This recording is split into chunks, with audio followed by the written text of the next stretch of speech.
Um, Good afternoon, everyone. I would like to welcome you all to the first NISC online workshop entitled Smart Agriculture in the Internet of Things Era.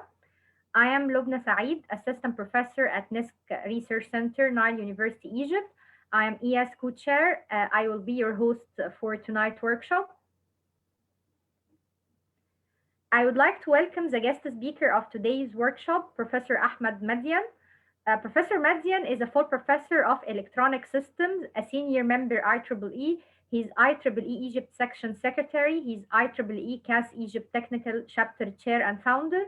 He's IEEE RAS Egypt Technical Chapter Vice Chair and Co-Founder. He's also a member of the National Committee for Radio Sciences, ASRT. He's NESC Research Center Director. He's the Director of Microelectronic System Design Program at Nile University. Welcome, Dr. Madian. Thank you, Dr. Lobna, for this introduction. And I hope that we will have a good workshop today regarding digital agriculture. We would like to first ask you about the concept of data-driven agriculture and how it is applied worldwide. Just a brief introduction to the audience about the concept would be nice. Okay. In order to understand this concept, I would like to share a small screen, okay, with you. I hope this is existing on all the screens, okay? Clear. Yes, okay. So the concept of data-driven agriculture is one of the concepts that has been erased later. To understand this concept, we have to agriculture and how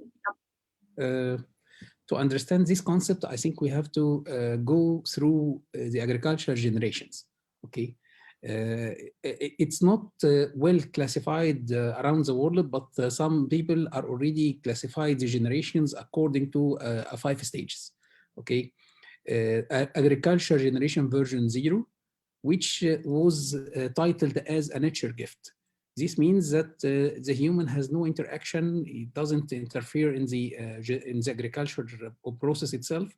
He just collect what the nature give him. Okay, it's only something that has been raised already by the nature, and he only just collect the fruits, the vegetables in the environment around him.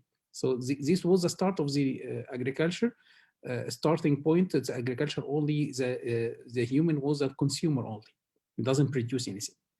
And then there was a need to, with the human knowledge and the development, it started to go through the first version, which is agriculture version 1. And this was the concept of I need to feed my family. Instead of waiting for the nature to give me what has been raised, I started to begin to make a small investment in the land around me. So I started to raise some kind of plants. I started to make a fertilizer. I started to give a water. I started to develop some of the manual tools that help me to make a small raising for the planets that I need already. So in this version, which is version 1, it wasn't sustainable. It depends on the needs of the family, and it doesn't has any relation between the other neighbors. Each one has his own ideas, his own thoughts about the agriculture. So it's like a distributed points. Each point has its own control, okay? But it doesn't has any development in itself. Then the number of population has been increased, and by increasing the number of populations, there was a need for more out for agriculture. So it started to go to the version 2, agriculture version 2. It started to have a large area farming. So instead of having 1 feed-in or 2, it goes to 100, 500, and we need to feed a lot of people. So working with one feed-in, it's not like working with 500. 500 means hard work. It needs a long time. It needs labor, a large number of labors, and a lot of careful follow-up, because working with large areas is not so easy. So working with a large area has pushed the agriculture to the next phase, which was using the mechanical systems. So with using the mechanical systems like the places like smart, not smart, I would say automated irrigation or controlled irrigations. Okay, having such tools, machinery tools for helping the farmer to raise the plants and to harvest them. Okay, all of this has been developed according to agriculture version 2. So we have a large area of farming, and those large area of farming need a lot of effort, but hard work is not enough.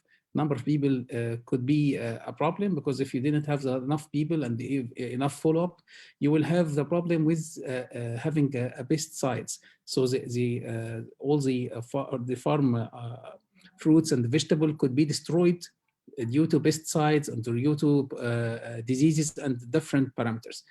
So given this version 2 is the large numbers with the same fruits or vegetable implementation, we have moved to agriculture version 3. In version 3, we try to reduce the diseases, the problems that are already facing the agriculture version 2 by using fertilizers, by using waters, by using pesticides, chemicals. So we could reduce the problem with the diseases, and started to make a networking between the different farmers around different areas. So we started now to make some sort of cooperation between the farmers, and those cooperation has pushed the agriculture to the next phase. So you have some sort of resilient agriculture. So it depends on the region, it depends on the environmental conditions, it depends on the fertilizers, the farmers, and the laborers you can provide, which is best for the areas that you are working with. So resilient agriculture is one of the main concepts that has been already developed after version 2. So currently we are pushing to go to agriculture version 4. In agriculture version 4, it's not anymore about the problem with providing a good soil, providing a water, providing a uniform distribution. It's like we need to make a precision agriculture. So in precision agriculture, you are now targeting that you are not using the same components of the normal agriculture. You need to target the agriculture. You need to invest more in the resources, because now the number of population has increased a lot. Actually, in one of the statistics from UNESCO, it says that in 2050, we'll have to increase the agriculture GDP to more than 70% to cover all the population. So it would be a problem if you are working with the same concepts, the old concepts, the conventional agriculture. So a precision agriculture is mainly going to in the directions that we need to target what is needed by the planet, what is needed by the environmental conditions, and to try to give them what they need. This is more efficient in using the resources. And instead of using a uniform water distribution, a uniform fertilizers, no, you will be targeting what is really needed to raise the planet and to raise the different components inside the environmental, and the farm to develop the planet in this part. So as you see in the precision agriculture, this will not be happen unless we have a good network of sensors and actuators, an integration between different environmental sensors and the controllers. We have to get a closed loop controller just to make some sort of controllability inside the size of water that we are using, the size of fertilizers, the locations, distribution. All of these need a lot of data-driven agriculture that are pushing now. So we are pushing now to go to the precision agriculture. This is because of the resources is already, the management of resources now is very critical, especially that we have a lot of problems.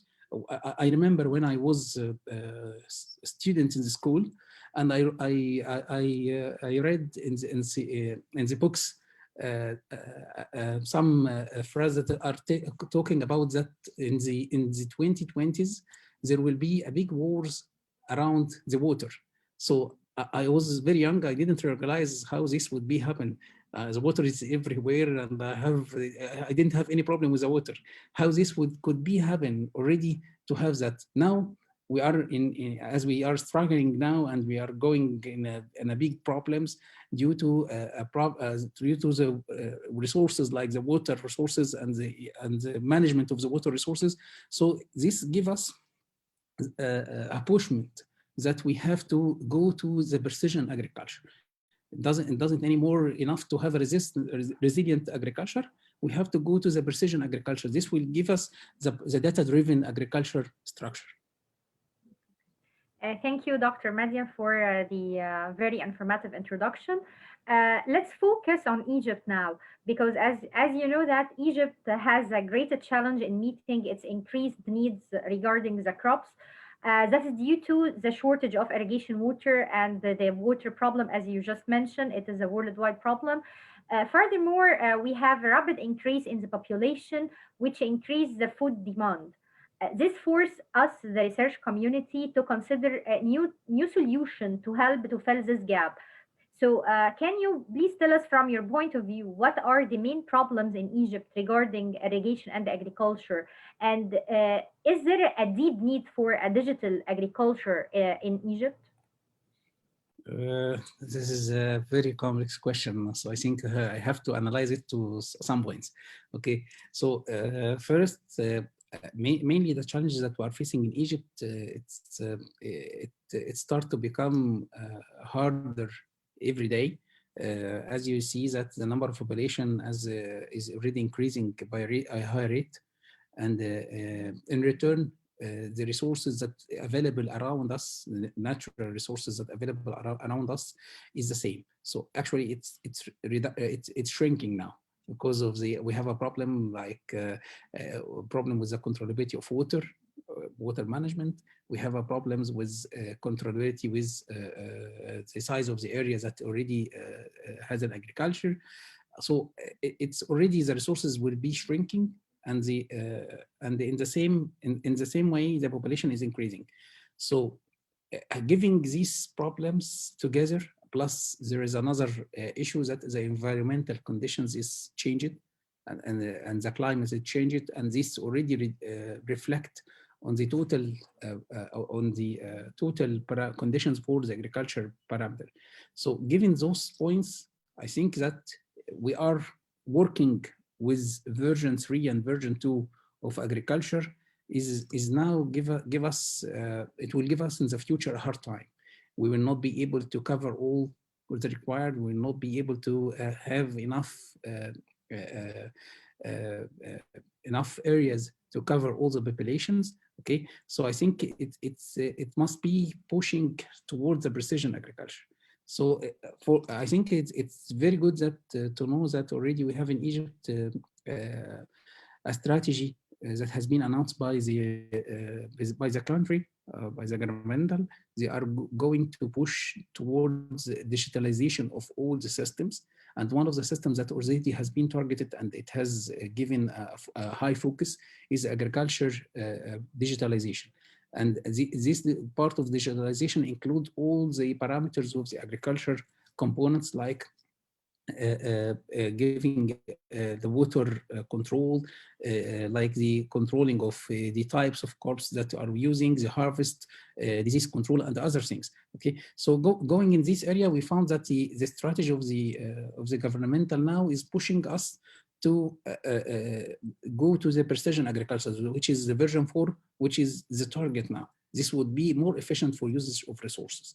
But also in the same time, it's not only the strategy, but also there is a lot of support that's already coming from different academic and institutional inside Egypt.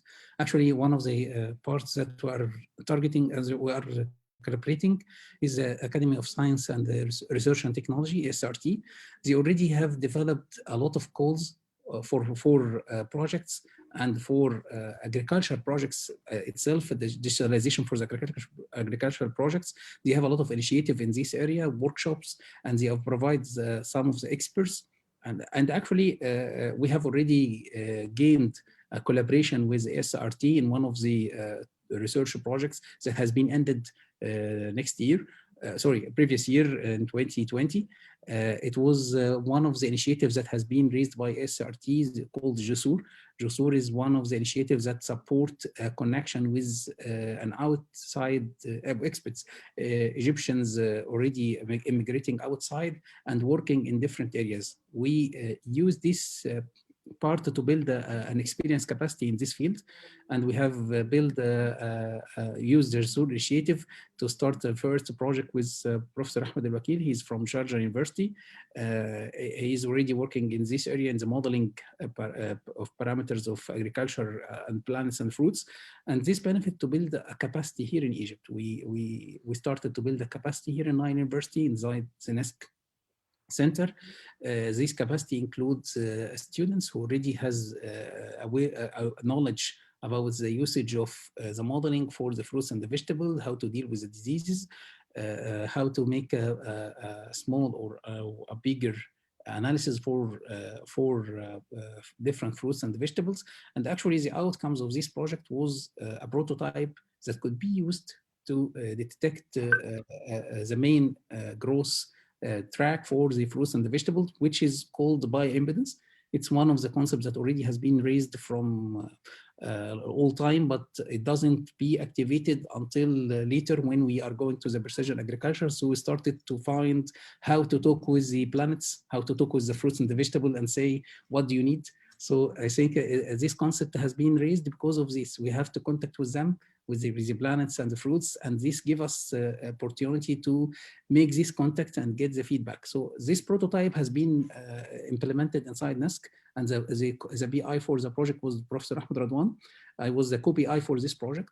And actually we have emerged from this project a lot of research area and a lot of open the project that had been extended by a second project from JSUR also, which is supported from the Academy of Science and Research and Technology.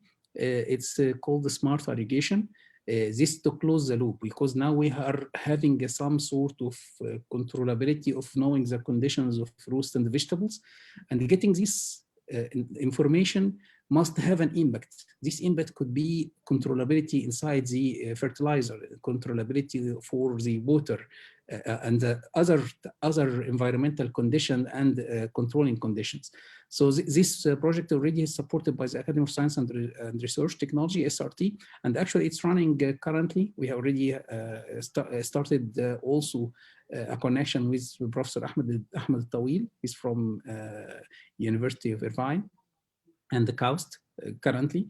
And he already has a good background inside the precision agriculture. He made some such projects with the environmental condition in USA. So we are benefiting from his experience in this project. Okay. So thank you, Dr. Madian. This is a very impressive, actually. But let me, before we talk about the projects that NESC are implementing in the area of agriculture, as we know that agriculture in Egypt is based on experience, not based on gathering information, because as you just told me that in your first JSUR project you were talking about how you model the growth of the plants by using bioimpedance concept and so on. So I don't know if it is easy for us to convince the farmer in Egypt that they should use the technology or data, collected data for the farming or the process. So I would like to ask you, are there any success stories or previous experiences worldwide applying data-driven agriculture that we can convey these experiences and adapt them for Egypt? And can we convince the Egyptian farmers that they could using data-driven agriculture will help them for increasing the quality of the crops and their and, and, and they could get a better or they can do the best practice of agriculture and save water and all this stuff. Can we convey this message through a success Building, story? building the knowledge, Yeah, maybe. yeah, Yeah, exactly. actually we have a lot of experiences that we have gained during the first project and second project. No, no, I mean worldwide experience. Yes. That's what I'm talking about. Mhm. In order to make those two projects, we already have navigated a lot of experience around the world. So we found that in the actually in the North and South America, in Chile, Cuba, and Brasilia, they are all have a lot of experience in this field actually, and this was very strange for me because I didn't realize this before. But they have already a lot of experience, and they have already running projects that already have targeting the precision agriculture with defined prototypes and with the fields. As we see from that, that most of the time, most of the solving for the solution is to convince the farmer that this will give you a return back in profit after a while. So this is not an easy job, because most of the farmers already have their own schedules, they have their own procedure, and they didn't believe that if you interrupt with this procedure with another thing, this will give me more. Actually, there's an infrastructure that will be paid, a cost of infrastructure that will be implemented inside the system. So most of the experiences that already existing worldwide is targeting to reduce the cost of the devices that used for sensing. And this was our target. In order to have a solution that could be implemented in the farmer, it has to be a low cost solution that couldn't that doesn't need a lot of infrastructure implementation.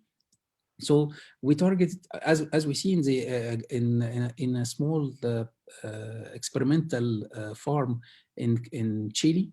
They were implementing that on and I think around 50 FEDAM around.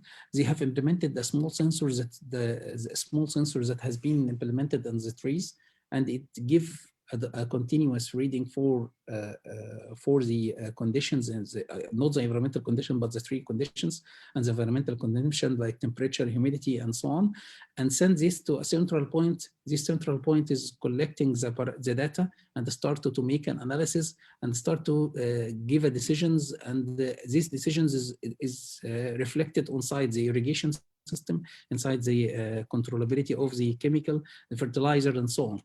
So it's like a recommendation, but it doesn't have a full outside the human control, because at the end, the human control is controlling everything.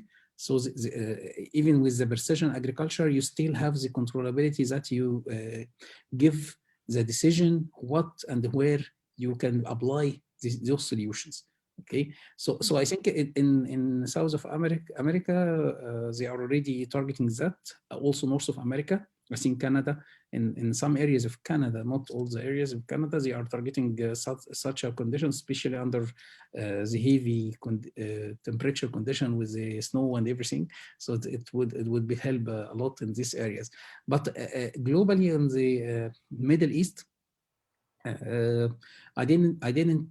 we didn't in our survey, we didn't find a real study case. Okay, we tried to make this study case here in Egypt with cooperation with some of the farmers, big farmers that already has been realizing that. And I think we have such a support from one of the farms that already working in the area of exporting. They already have the knowledge, and they want to go to the precision agriculture. Actually, they are working with the resilient agriculture model now, but they want to go through to the precision agriculture.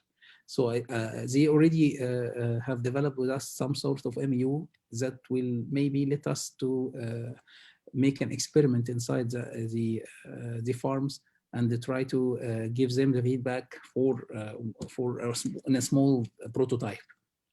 Uh, this is interesting. So this will lead to the next question. Where are we now? Our location within worldwide domain in the topic of data-driven agriculture. Are we approaching using this, or we are far away from using this, or this is will be just a research based, not applied yet? So where we are? Okay. I think we are in transition point. Yeah, if I am judging that, we are in transition point because we are facing now a lot of challenges that are pushing us to go. There is no more gifts from nature. It will not be solving.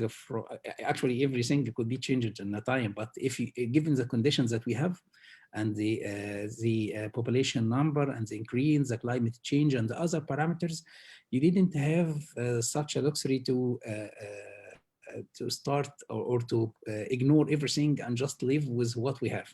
Okay, it's already giving us problems that we have a problem with the water resources. Actually, in Egypt, we are facing that later because of the problems of the dams that already has been built through the Niles, and this will reflect on the share of water that already coming to us, and this will reflect also to the agriculture types and precisions and so on. So I think going to precision agriculture would save or would give us a smart management system to more and to make an efficient water usage for resources.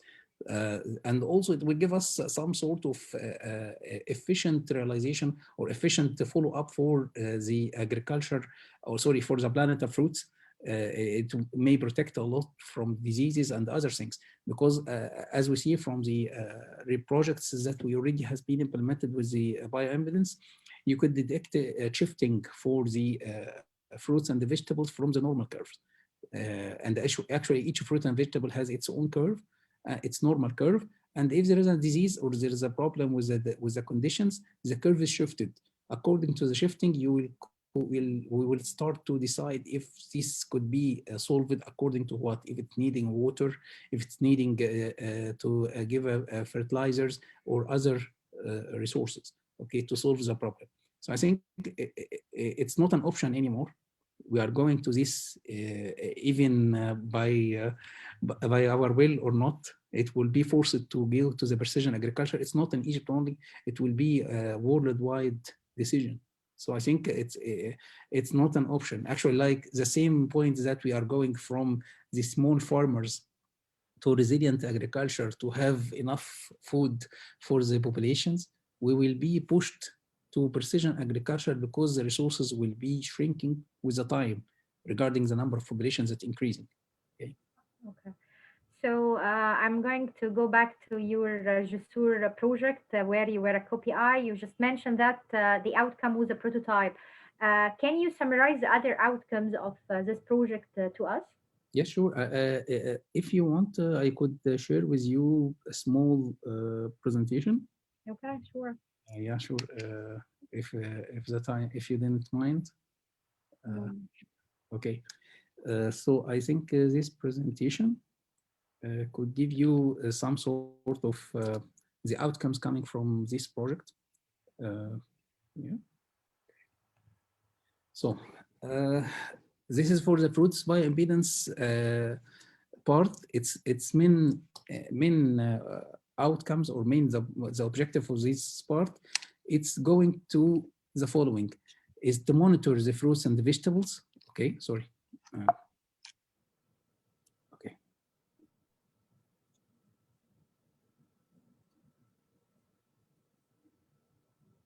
Is it screen shared or there was an error?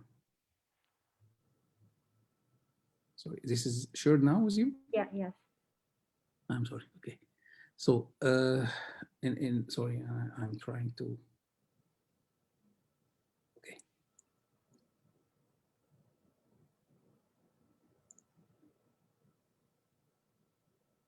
Okay. So, Slide two. You can sure. Okay. Okay. press F5. Okay. Okay. I think. Sorry, it's different here. Okay. Oh, okay. Okay. It's okay. So, It's okay. It's okay. Don't worry. So I think here you will find the experimental work from the bioimpedance. These devices already has been implemented with different fruits and vegetables. We have got a lot of readings And those reading has been summarized in the Excel sheets, like the graphs that already existing. This Excel sheet give you the impedance of the fruit and the vegetables, okay? And as you see, each fruit and vegetable has its own impedance. So this impedances has been used to make a normal condition for each parameter. And these parameters is used to detect if there is a problem with the diseases or the problems with the water implementation and so on. So here is a reading for the fruits phase comparison, okay, using the prototype that has been implemented here inside NASC. And this is a graph that already has been existing or from the fruits and the vegetables. And I would say that this is a device that we are working with, okay? And this device as you see, it's consisting from three small boards, a daughter board, I would say a central board and two daughter boards, one for the communication and one for the measurements, and the third one for the signal conditioning. So it's a three prototypes that has been integrated together to collected the information from the fruits and send it to a central point that could be analyzed, okay, and it could be used to detect if there is a conditions or shifting from the disease problem existing inside the system, okay. This one, but for this is for the prototype, but for other sites that we have already published from this project around 4 journal papers, international journal paper with impact factor. Those papers has been implemented for the prototype, for the collection of the data, for the analysis of the data, and for the modeling of the data, because the modeling is one of the secret keys to get to talk with the planet and the fruits. You need to know what is the normal condition for the planet and the fruits, and you start to navigate around to say if there is a shifting or not. This needs a lot of calibration. So in order to have and define points, we started to use an optimization techniques. Those optimization techniques help a lot to extract the parameters and to get the normal condition that try to detect if there is a shifting outside this part. And also we have 4 international conferences papers that has been published inside for an international Scopus cited papers. It target mainly prototypes and measurement elements. And actually we have organized one workshop that has been an international workshop with the cooperation with, I think Professor Costas, maybe he's existing inside the attendee here, Professor Wakil from Sharjah, Professor Costas from Greece, and here from my university NASC Center, Dr. Ahmed Radwan, the BI of the conference, and for sure me as a co-PI, and also the, I would say that you're already one of the part of the of these projects, okay? And the result was really amazing, and actually it was give us a lot of detection, and it opens for us different research areas, and started to implement a different architectures for detecting the diseases and shift for the results.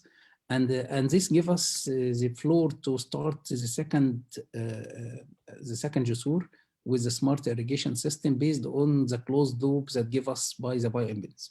Okay. Wonderful. So it's safe to say that in the first project, you have filled a step in building a complete database for fruit and vegetable, and how it is connected with the concept of bioimpedance and modeling of fruits and vegetables. And you have many workshops for disseminating the outcome of the project, and of course, a wonderful publication list. Uh, so the second project, I believe it is still in the starting phase. So can you give us a brief about its objective and what we reached so far in the second project? Okay. So the second project with the smart irrigation system, it's mainly its objective is to try to go toward the precision agriculture. Instead of using a uniform distribution of water without defining the needs, we need to direct the resources of the water and the fertilizer to the actually needed areas. If we have a big farm and this farm has different different value or different fruits and vegetables, and if they already has been changing the conditions or the climate, and through detection of the conditions of the fruits and the vegetables by using the bioimpedance, we could detect the shifting for the curves due to water needs, and so we can make a precision controlling for the number or the size of the water that already given for the planet, so we could be able to make an efficient management for the resources.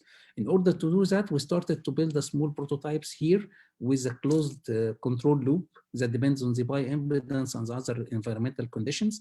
And this small controlling or closed loop would control the needs for the water. Actually, I have a small video, but it's just a trial inside the here inside the lab.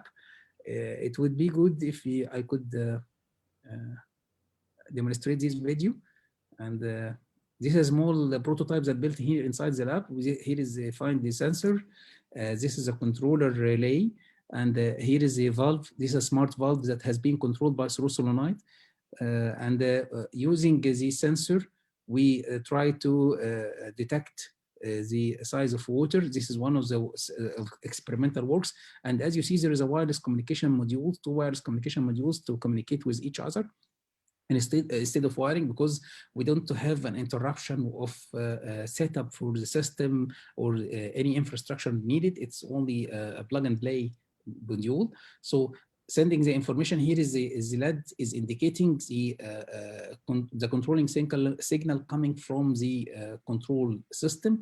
The control system is sending through the relay to open the valve. Here is the valve is not connected to the water, but because we are inside the lab, so we couldn't use the water pipe. But this is a prototype that will be implemented inside a real phase outside inside the plant, okay, inside the land, okay. So as you see, once it's connected to the water, it started to send a signal from the transmitter that already sensing the planet inside the field, and this signal is sent wireless to the control unit, which is controlling the relay.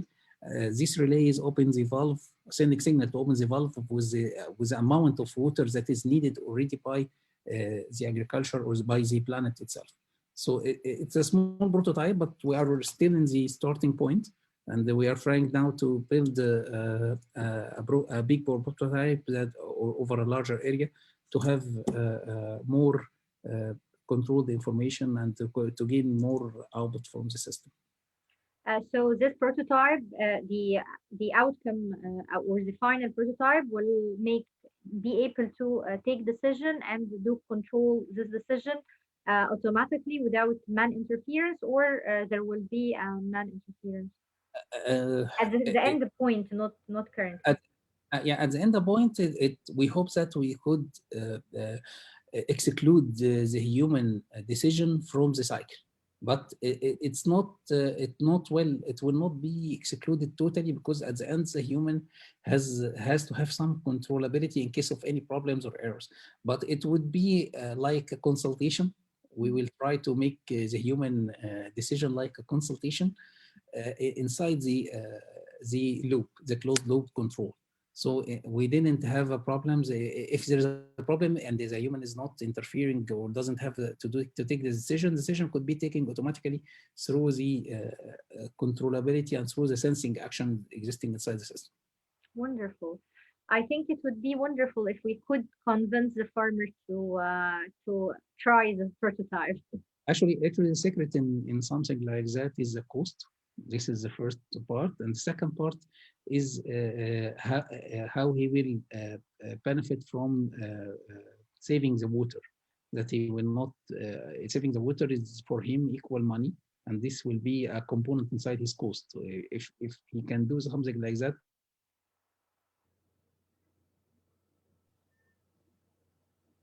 I couldn't hear the last.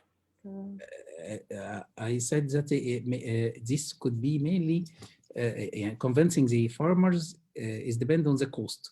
So if he could save, if you convince him that this solution will help you to save inside the size of water usage, which will save inside your bill, which will be saving the cost and this cost will be reflecting on your profit.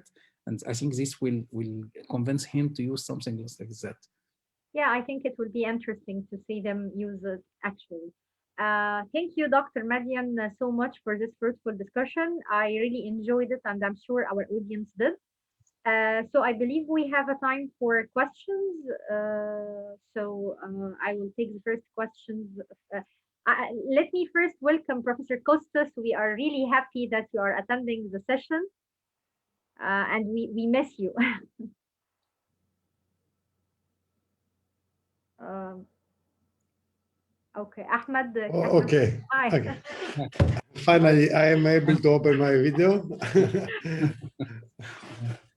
Hello from Greece to everybody here, there. It's always my pleasure hearing the talks of Ahmed and you, Lobna. So I found just an hour within the day to attend this interview of Ahmed. We're lucky. Ahmed, you are great in the sense that you cover everything. All the aspects, the questions from Lobna were to the point. No, it is very interesting because actually you summarized everything for your research effort of the team there in Egypt. And I think that the most important is that you are repeat several times that the future is the precision agriculture due to the limited of the resources on Earth. We have to do that in order to protect and the next generations. It's very important. And I think that we are on the right path because I think the most important goals have been determined. So you know that we have to move forward towards all these goals that you mentioned. It was very interesting, your interview. I am telling the truth. Okay. Thanks so much. Actually, we're always glad that we have such a cooperation between us in such a project. Yeah, it gives us a lot of experience and a lot of cooperations. Yes, the most important is that my team and your team there is in close collaboration because we are compatible as characters. This is in personalities. This is very important for an efficient scientific collaboration. This is, I think, for me, it is the most important. Yes. Because in terms of science, okay, everything is okay, but the most important is to be able to communicate and to collaborate without hidden points or having second thoughts, etc., all of this stuff.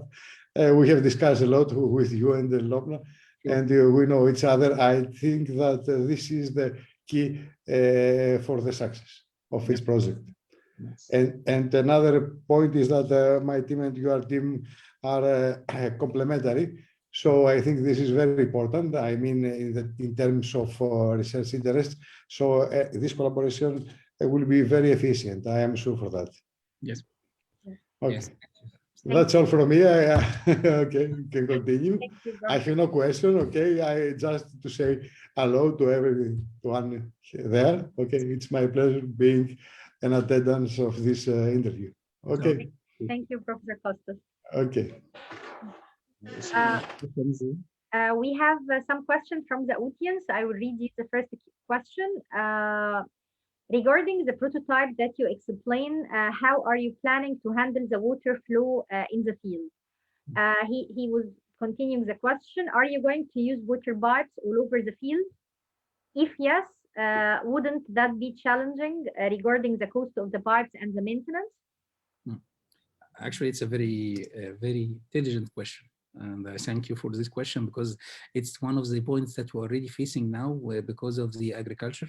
But we are trying to integrate those controlling points inside the irrigation system existing inside the field. So as you know, most of the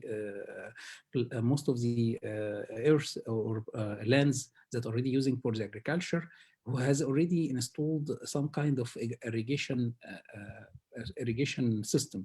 Okay, so the manual irrigation system is mainly existing inside the land or through the pipes that already has been existing from polymers.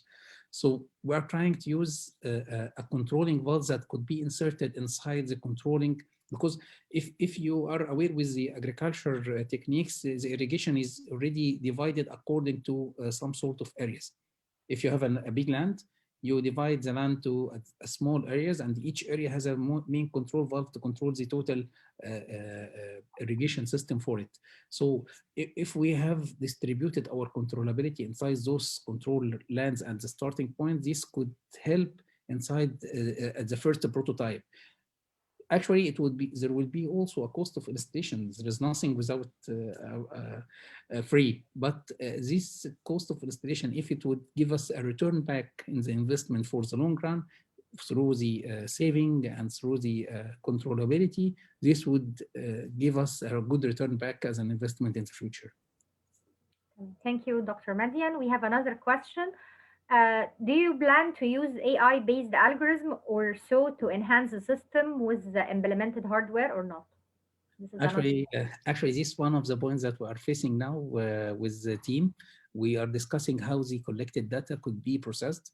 And actually, we are trying now to make some sort of collaboration between us, the NESC Center and the research center of CIS that already existing inside the University of Nile University, which has a large experience in the field of the AI. So this could help us in such a parameter. Okay.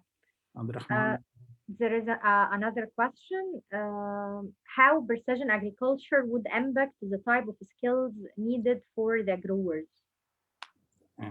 Actually, it's a very good expression too. Precision agriculture, maybe I think it could help in the scales. I think the farmers have to, or actually the growers, have to work more towards the technological solutions. They have already, most of them now has a mobile that has been connected to the internet, and they could go through maybe using such application for social media, for communication with WhatsApp. I think the next step is to use these mobiles as a smart devices that we could use to control the precision agriculture. He has to define such as UI that could read the sensors, so the data deal with the decisions. He didn't have to get inside the details of the data analysis, but he could get a decision based on the data and give his own feedback if he's accepting that or not. Okay, another question.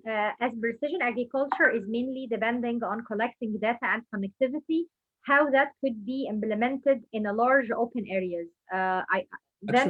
He has another question, but let us hear this first. Actually, precision agriculture, it's mainly targeting the efficient usage of resources.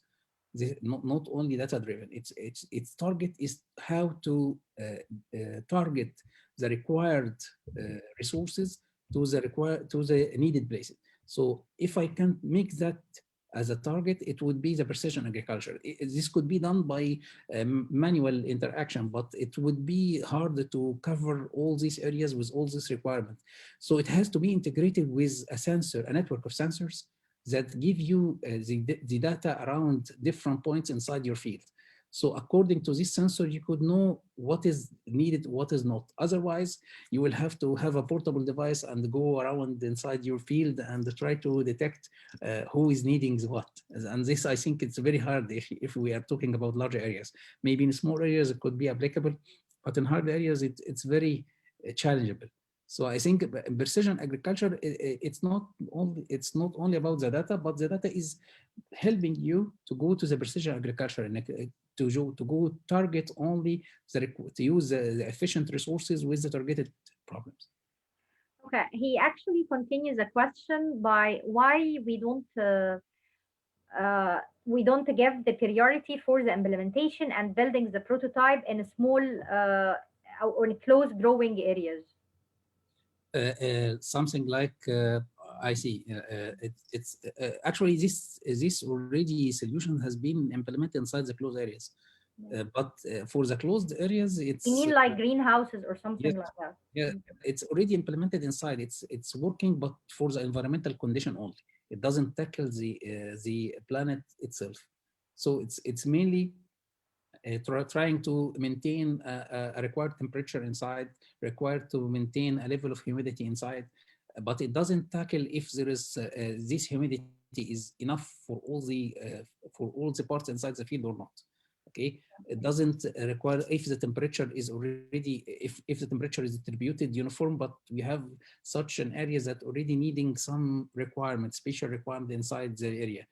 This is not targeted here. So in the greenhouses, it's already applicable to be used. That actually it's more easier from the open field, but it's the problem that you are tackling also the environmental condition, not the planet condition itself.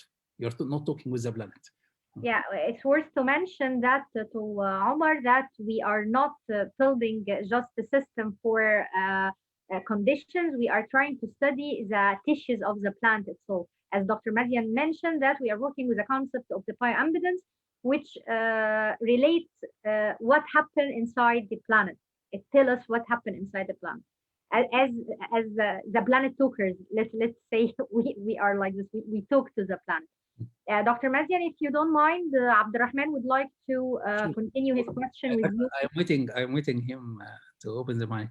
Okay, Abdurrahman. Ahmed, can you please let Abdurrahman open the mic? Oh yeah, thank you. Thank you. So I had a question. I mean, the system that you showed us, it might be great for farms that are planting trees or something like this. So we can insert one of the at each tree we can insert one of those sensors to monitor the tree state.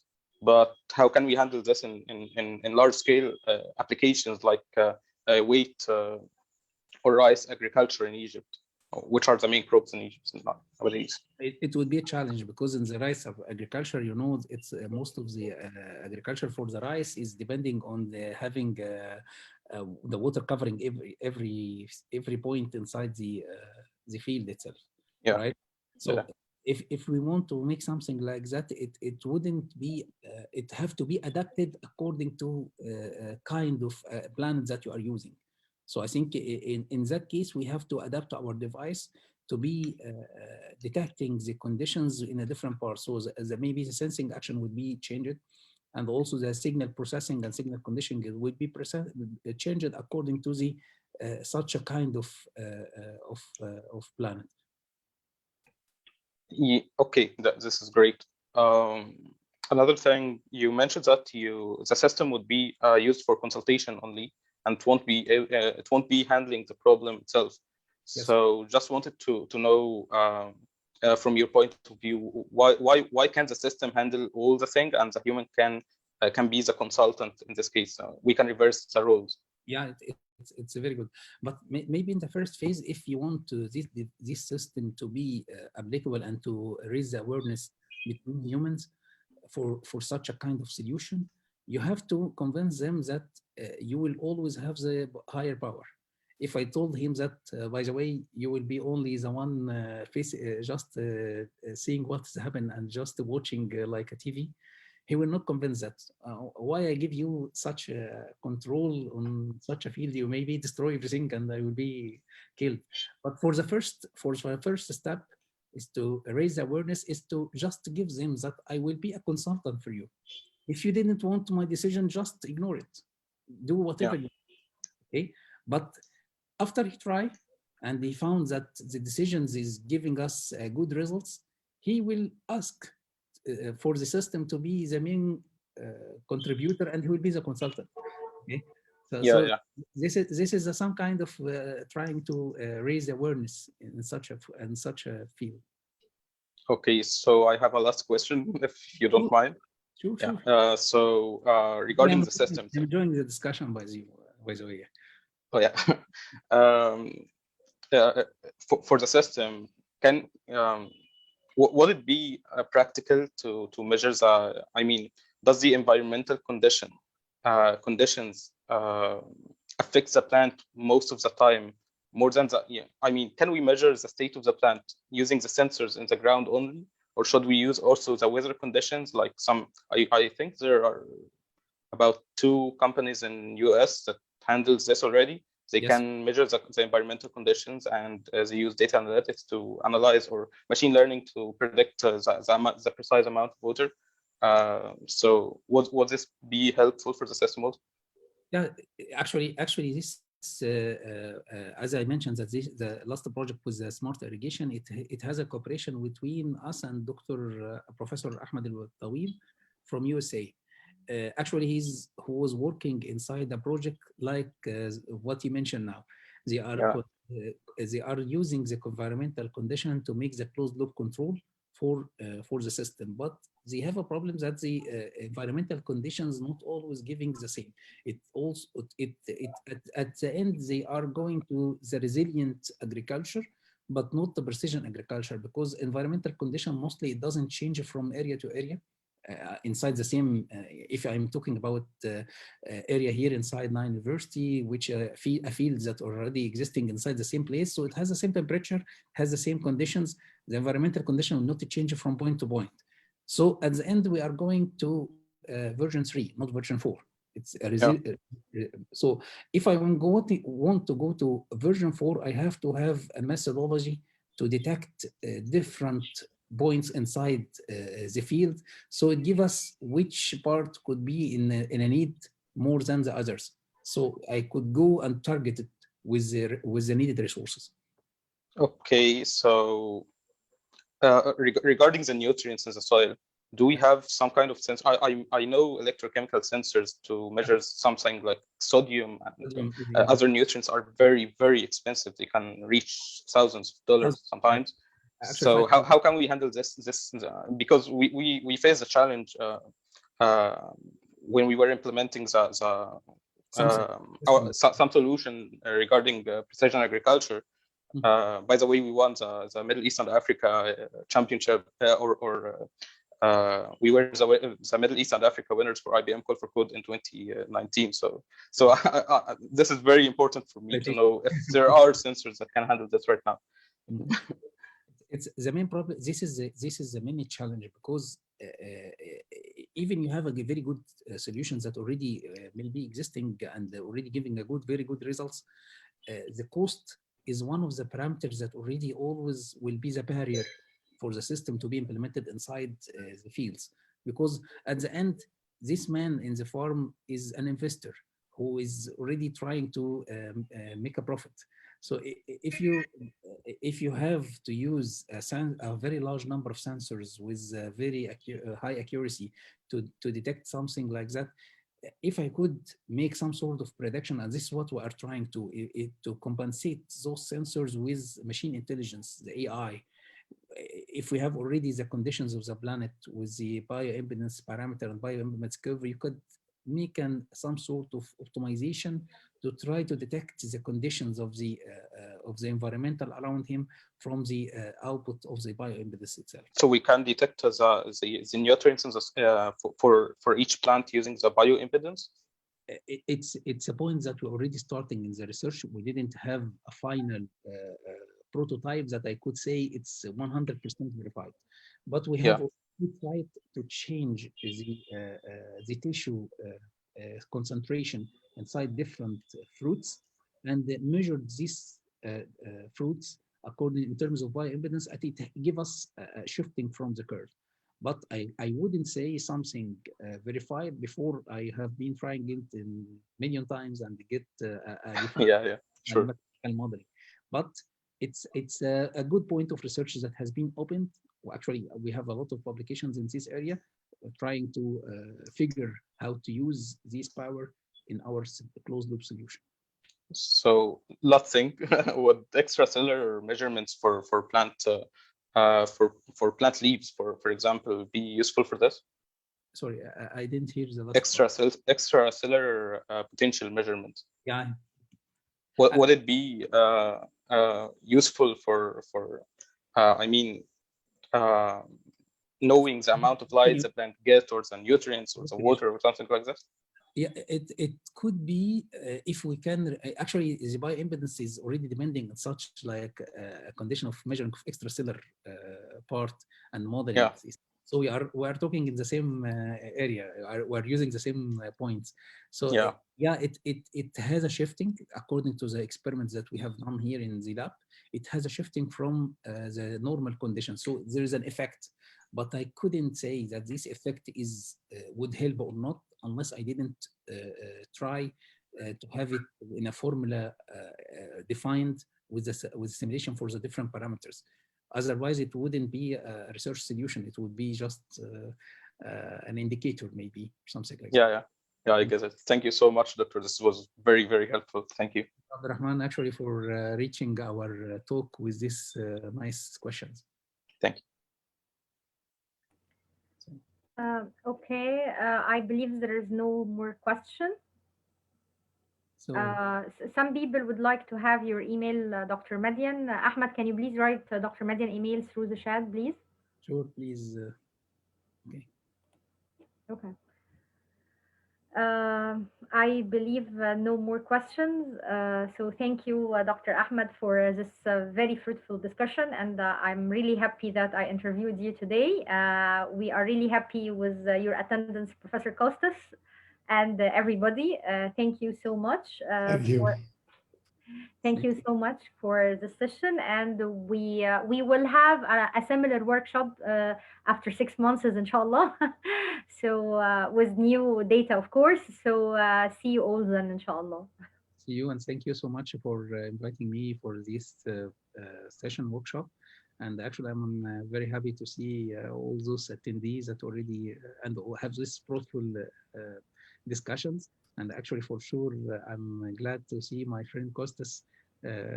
Actually, we missed him here in Egypt, but I hope that all the conditions will be returned back and we see him again. Next Niles, in the next Niles. I hope so. I really enjoyed your talk and the questions. It were very interesting for me. I would like to say greetings from Greece. Okay. Thank you. See you in the near future. Okay. Bye-bye to all of you. Bye-bye. Thank you so much. And regards to Professor Adwan. Okay. Okay. Thank you. Thank you so much. Okay. Okay. Okay. Bye. Thank you and goodbye.